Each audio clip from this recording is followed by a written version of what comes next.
हमारे साथ telephone line पर मौजूद हैं पाकिस्तान क्रिकेट बोर्ड के director domestic operation Abdullah Khurram Niazi साहब। खुशामदीद कहूँगा खुर्रम नियाज़ी साहब आपको।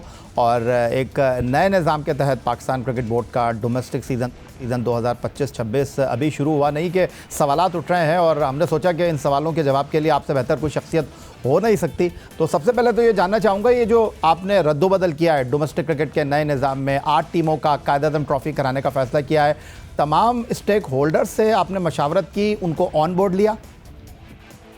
अच्छा यानी भाई मैं आपको थोड़ा सा एक्सप्लेन करना चाहूँगा। ये नया निज़ाम बिल्कुल भी नहीं है। अगर आप 23-24 में देखें सेम निज़ाम था, आप 18 में देखें, 17 में देखें सेम निज़ाम था। इसी तरीके से जो है आपका गोल्ड और सिल्वर लीग का कॉन्सेप्ट चल रहा था।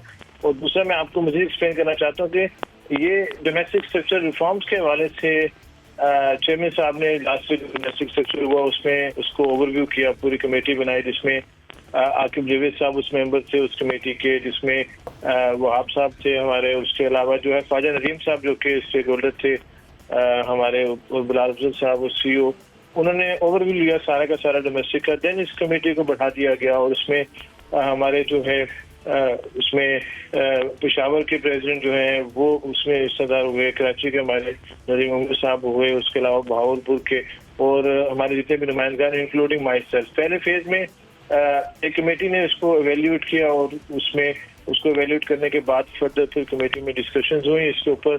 मैं समझता हूँ कि CEO PCB ने बड़ी एफर्ट की और बड़ी लेंथी मीटिंग्स हुई और कितनी एसोसिएशन रीजन होनी चाहिए, 8 रीजन होनी चाहिए, 10 होनी चाहिए, उसके फायदे क्या है, उसके नुकसानात क्या है। फिर हमारे डोमेस्टिक सेक्टर को 18 टीमें अगर खेलती हैं उसको क्वालिटी को किस तरीके से मेंटेन किया जा सकता है। सारे पॉइंट जितने भी क्रिकेटिंग पॉइंट आप समझते हैं as a former first class player, मुझे भी अभी इतना सा यहाँ पे थोड़ा बहुत हो गया है, तो मैं भी समझता हूँ कि बड़ी लेंथी और बड़ी डिस्कशन हुई और सारे स्टेक होल्डर्स को ऑन बोर्ड देने के बाद, मीटिंग्स के बाद, तो ये जो डिसीजन है बेसिकली ये कमेटी का डिसीजन। खुर्रम साहब, आपने कहा कि ये नया निज़ाम नहीं है, तो मैं थोड़ा सा आपकी मालूमात में तो इजाफा नहीं करूंगा, कुछ हकायक आपके सामने रखना चाहूँगा। अगर बस आपको पीछे लेकर जाऊँ, 3 सीज़न पीछे लेकर जाऊँ, तो 2022-23 में 8 टीमों का टूर्नामेंट हुआ, 6 टीमों का टूर्नामेंट हुआ, 31 मैच ऑर्गेनाइज हुए। फिर 2023-24 में 8 टीमें खेलीं और 29 मैच खेले गए। फिर 2024-25 में 18 टीमें खेलीं और 49 मैचेस। और अब कायदे-आज़म ट्रॉफ़ी में आपने 8 टीमों को रखा है, 29 मैचेस खेले जाएंगे। तो सर ये तो ऑन बोर्ड चीज़ें मौजूद हैं। अगर आप कायदे-आज़म ट्रॉफी को ले रहे हैं, साथ हनीफ मोहम्मद ट्रॉफी को आप देखें, इसी तरीके से 10 टीमें जो है हनीफ मोहम्मद ट्रॉफी की 2023 में खेली और पीछे भी सिल्वर लीग में अगर आपने जितने साल आपने कहा है, डेफिनेटली ये ऊपर गोल्ड और नीचे सिल्वर लीग पहले चलती रही वहाँ पे। और इसका मकसद भी जो सारे मेंबर्स ने जो यहाँ डिसाइड हुआ उसकी जो इसकी लॉजिक बताएगी कि रीजन को थोड़ा सा जो रीजन डिलीवर करे, बेहतर डिलीवर करे, ऑफकोर्स वो फर्स्ट ग्रेड में आए, और जो रीजन जो है चिपले प्रोड्यूस नहीं करी और कॉम्पिटेटिव थोड़ा सा अगर उसमें लैक करिए तो वो अल्टीमेटली रेलीगेशन और प्रमोशन का स्ट्रक्चर इस तरीके से हमारे डिपार्टमेंटल क्रिकेट में, रीजनल क्रिकेट में भी कराया जाए और इस सारे इश्यूज को एड्रेस किया गया। खुर्रम नियाज़ी साहब, बिल्कुल इसमें कोई शक गुंजाइश नहीं है कि जो अच्छा होगा वो टॉप में खेलेगा, जो ख़राब होगा वो सेकंड डिवीज़न में खेलेगा। और England and Wales cricket board जो काउंटी क्रिकेट चलाती है वो 2 डिवीज़न में चलती है, इसमें कोई दो राय नहीं होनी चाहिए। माजी में आप DC कमिश्नर सियालकोट और झंकी हैसियत से काम करते रहे हैं, इंतज़ामी उमूर को कैसे चलाते हैं आपसे बेहतर कोई समझता नहीं है, जानता नहीं है। लेकिन सवाल यहाँ ये उठ रहा है कि कराची जो 21 मरतबा कायदे-आज़म ट्रॉफ़ी का चैम्पियन रहा है, अब उसको कायदे-आज़म ट्रॉफ़ी खेलने के लाले पड़ गए हैं, क्योंकि फ़िलहाल उनको अब ग्रेड 2 में परफॉर्म करना पड़ेगा। अगर वो फाइनल खेले तो आपकी 8 टीमों में शामिल होंगे, अदरवाइज उनको जो इस टूर्नामेंट से बाहर होना पड़ जाएगा। सबसे बुनियादी सवाल यह है कि टीमें तो आपके लोगों ने सेलेक्ट की ना, कराची की, आपके जो भेजे हुए सेलेक्टर्स थे उन्होंने टीमों का इंतखाब किया। मीर हमजा जो पाकिस्तान के टेस्ट फास्ट बॉलर हैं वो KPK से खेले, फिर उसके अलावा जो दूसरे खिलाड़ी थे वो दूसरी टीमों में आपने कराची के डाल दिए। पहले 2 मैचों में खेलने की इजाज़त नहीं थी सऊद शकील को, शान मसूद को, फिर चूँकि पारा चनार में मैच था तो सरफराज अहमद नहीं खेले, फिर वो टूर्नामेंट नहीं खेले। तो ये इस चीज़ों को भी तो देखना पड़ेगा। कराची वालों का शिकवा, कराची वालों के सवालात तो अपनी जगह बजाएं।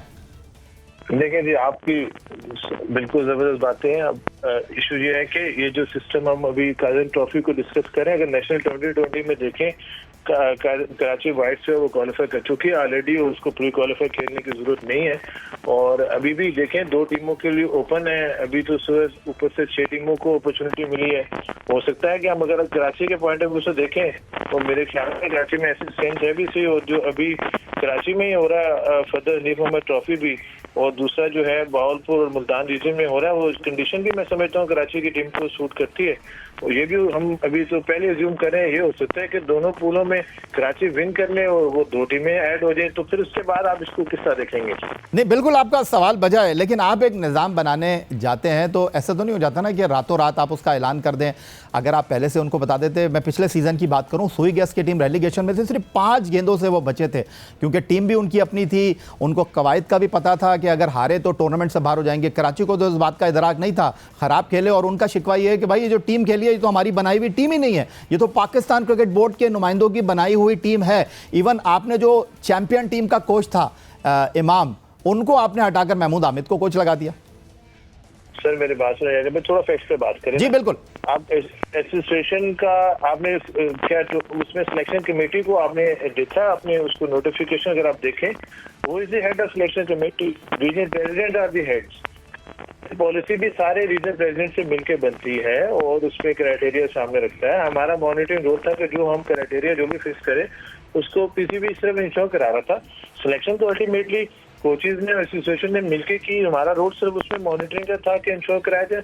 बाकी बेहतरीन कराची ने बेहतरीन लड़के खिलाए वहाँ पे, सब लोग खिलाए वहाँ पे। अल्टीमेटली आपको फवाद आलम खेले हैं, उसके अलावा आप देखें शान मसूद कैप्टन खेले, वाइस कप्तान 3 मैच खेले सर शान मसूद, पहले 2 मैच नहीं खेले, इजाजत नहीं थी उनको। वो दस्तियाब पे है ना, वो तो अगर आप देखें तो बहावलपुर से कौन खेला, फिर जो बहावलपुर ने पूरा मैच कराची को हराया। अगर देखें छोटे रीजन भी परफॉर्म करते हैं, उसको हक है वो ऊपर जाए ना। हम सिर्फ उसको एक नजर से इसको थोड़ी देर के लिए कर लें। देखें लाहौर हो या कराची हो, कोई भी नहीं, हम पीसीबी के लिए 18 के 18 टीम, जो 16 के 16 टीमें बराबर है उनके लिए। जो रीजन भी जब डिलीवर करे अफसोस के उसको ग्रेड 1 में आ जाए और उसको खेले, और जो ऊपर परफॉर्म ना करे वो नीचे आ जाए। तो आई होप के ये सिस्टम बेहतर होगा। अभी तो हम फर्दर भी इसमें जो हनीफ मोहम्मद के ट्रॉफी जो लास्ट टाइम इस सिस्टम में जो थोड़े से मसाइल थे, हम उसको भी एड्रेस करें कि जो टॉप परफॉर्मर्स हो वो किस तरीके से काजल ट्रॉफी खेलें, उनको डोमेस्टिक कॉन्टेक्ट में लिया जाए, ताकि वो इस तरीके से उनका जो ऐसा ना हो कि छोटे अगर कोई रीजन ऊपर नहीं आ सकता है उनके प्लेयर सफर करें। हम उसमें भी वर्क करें अल्टीमेटली। तो कहने का मकसद ये, कराची हो, हैदराबाद हो, लाड़काना हो, कोयटा हो, लाहौर हो, फैसलाबाद हो या एबटाबाद हो, जहाँ पे जो जान मारे ऑफ कोर्स के वो कर लें। और बिल्कुल जो है 100% जो है, मैं इस बात को श्योरिटी आपको दे सकता हूँ कि पूरे पाकिस्तान में एक क्राइटेरिया के तहत, एक सिस्टम के तहत टीम बन रही है, और जिसमें आपके यंगस्टर्स भी ऊपर आ रहे हैं चैनल लीग से, इंटर डिस्ट्रिक्ट से, और साथ साथ आपके मैच्योर प्लेयर भी हैं। तो जिसका कम्बिनेशन मैं समझता हूँ कि इसीलिए असल तो जो आप बात करें, अगर बना तो बड़ा आसान था पीसीबी के लिए, जो टॉप 8 टीम्स थी उन्हीं को नोटिफाई कर देता है, क्योंकि लास्ट टाइम बताया नहीं गया था। इसलिए अभी हनीफ मोहम्मद ट्रॉफी पहले करा के 2 टीमों को अपॉर्चुनिटी है कि वो भी 7वीं और 8वीं टीम बन जाए, और ये भी शिकवा जो है ये भी दूर हो सके।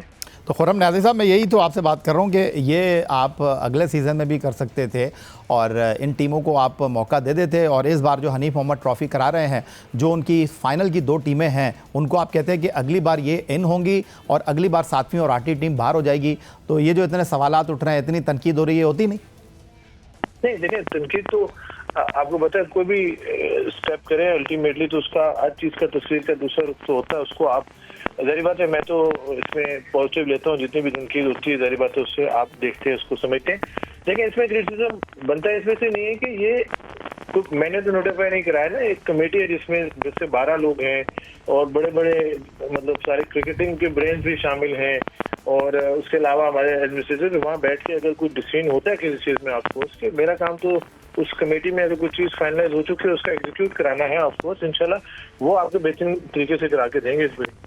खुर्रम न्याज़ी साहब, बिल्कुल आप वजह फरमा रहे हैं कि ये तो काम करेंगे तो तनकीद तो होगी, और आप एक ज़िम्मेदार पोजीशन पर मौजूद हैं और आप हर किसी को खुश कर नहीं सकते। लेकिन एक बुनियादी और सीधा सा सवाल है, गुज़श्ता सीज़न में आपने चैम्पियंस कप का नया टूर्नामेंट मुतारिफ़ कराया, पहले वो हुआ, बाद में कायदे-आज़म ट्रॉफ़ी हुई, तो क्या आपने एसोसिएशंस को ये बावर करा दिया था कि जी 2 टीमें बाहर हो जाएंगी, 8 टीमों का टूर्नामेंट होगा और फिर बाकी जो 2 टीमें हैं वो क्वालिफाई करेंगी हनीफ मोहम्मद कप से?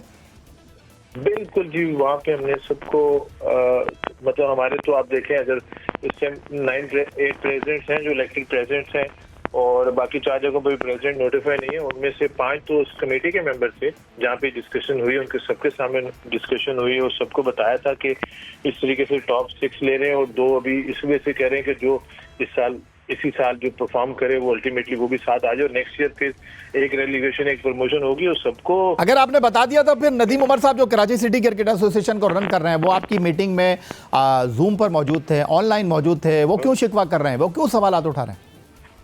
देखिए, शिकवा मेरे ख्याल में कि जो है अल्टीमेटली के अभी तो नीवो में ट्रॉफी में कराची डिलीवर करता है तो आ जाए, मतलब है।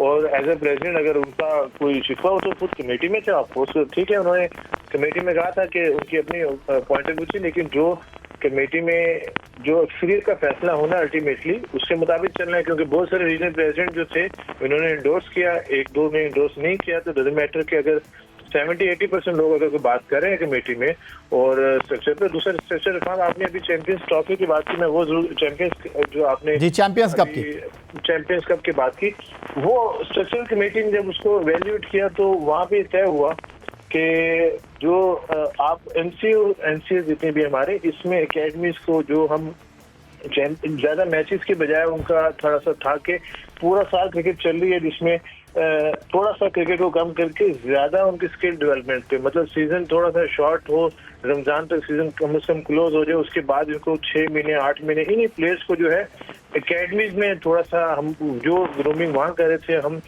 थ्रू मेंटोर्स, तो ऑफकोर्स के वो अच्छे कोचेस के थ्रू, ऑफकोर्स हो सकता है कि उसमें से कुछ मेंटोर्स भी हों और वो वहाँ पे डेवलपमेंट की जाए एकेडमीज में। ये ओवरऑल पॉलिसी जो आपकी स्ट्रक्चर कमेटी में रिकमेंडेशन आई, ऑफकोर्स के अगर एक कमेटी में इतने जबरदस्त कमेटी में इतने बड़े बड़े नाम हो, वहाँ से स्ट्रक्चर कमेटी बड़ा सूझबूझ के, मैं समझता हूँ कि ये 2-3 महीने की एफर्ट के बाद जो है चीज़ों को बेहतरी के लिए रिव्यू किया गया। बहुत शुक्रिया खुर्रम न्याज़ी साहब, हमारे सवालों के जवाब देने के लिए आपका बेहद शुक्रिया। आपके सामने जो इस वक्त डोमेस्टिक क्रिकेट का नया निज़ाम मुतारिफ़ हो रहा है, जिसके बारे में आपका कहना है कि नया निज़ाम नहीं है, कुछ तब्दीलियाँ इसके अंदर हुई हैं, कुछ तरामीम इसके अंदर हुई हैं, उसका आपने बड़े अच्छे अंदाज में जवाब दिया। बेहद शुक्रिया हमें टेलीफोन लाइन पर ज्वाइन करने के लिए।